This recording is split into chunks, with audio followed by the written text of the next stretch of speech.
Hello दोस्तों, नमस्ते। कैसे हैं आप लोग? आशा करती हैं अच्छी होंगे। मेरे चैनल में आप सभी लोग का स्वागत है। मैं दिल्ली से संगीता मिश्रा।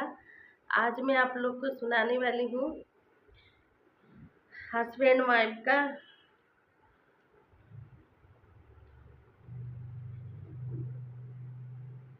कोई रहता है, बाजिन रहता है, तो हस्बैंड दूसरी शादी करके बीवी ला लेते हैं, तो वो घर छोड़ के जाने लगती हैं।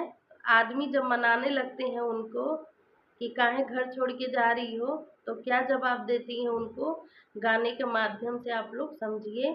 और अगर आप लोग को अच्छा लगेगा तो अपना आशीर्वाद प्यार दुलार दीजिएगा और मेरा सपोर्ट करिए और प्यारा से प्यारा सा कमेंट करिएगा।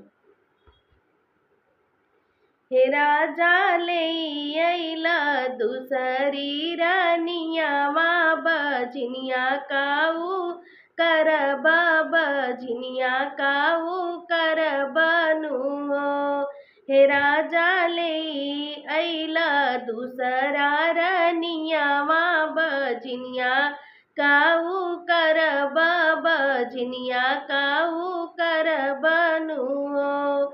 हे पिया गोदी में खेले अब ललनवा ओही में खुश रहिया ओही में खुश रहिया नुहो। हे पिया गोदी में खेले अब ललनवा ओही में खुश रहिया ओही में खुश रहिया न हो। रनिया पहले कहना बतवलू कि घर छोड़ के जइबे त घर छोड़ के जइबे नु हो। रनियाई पहले कहना बतवलू कि घर छोड़ के जइबे कि घर छोड़ के जइबे नु हो। हे रनिया बझिनी के बुझवा काहे ढोअलू रनियवा नाही ले आवती रनियवा नहीं ले आवती नु। हे रनिया बझिनी के बुझवा काहे ढोअलू रनियवा नहीं ले आवती रनियवा नहीं ले आवती नु। नैहरे से तुहरी भैया यहाँ गठरी मुठरी लैबो करिहा बहिनी कहिबू लैबो करिहा हो। नैहरे से तुहरी भैया यहाँ गठरी मुठरी लैबो करिहा बहिनी कही बुलैबो करिहा हो। हे रनिया का देब हम उनके जवाब बतई के ई है जैलू नो हो। हे रनिया का देब हम उनके जवाब बतई के ई है जली जइहनु हो।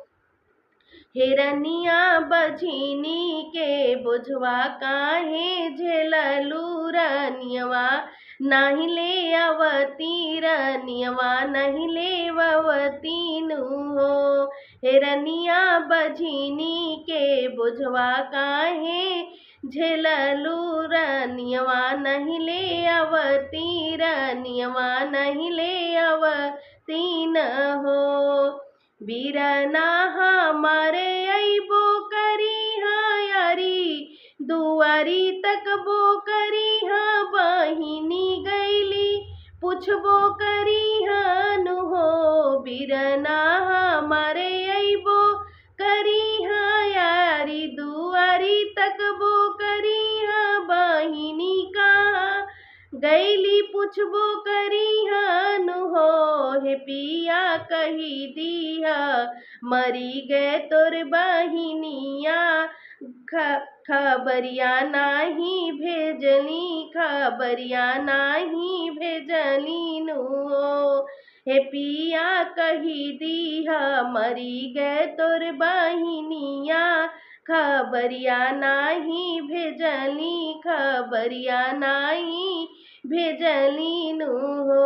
नमस्ते दोस्तों, अगर अच्छा लगे शेयर सब्सक्राइब ज़रूर करिएगा, अपने बहन का सपोर्ट करिए आप लोग।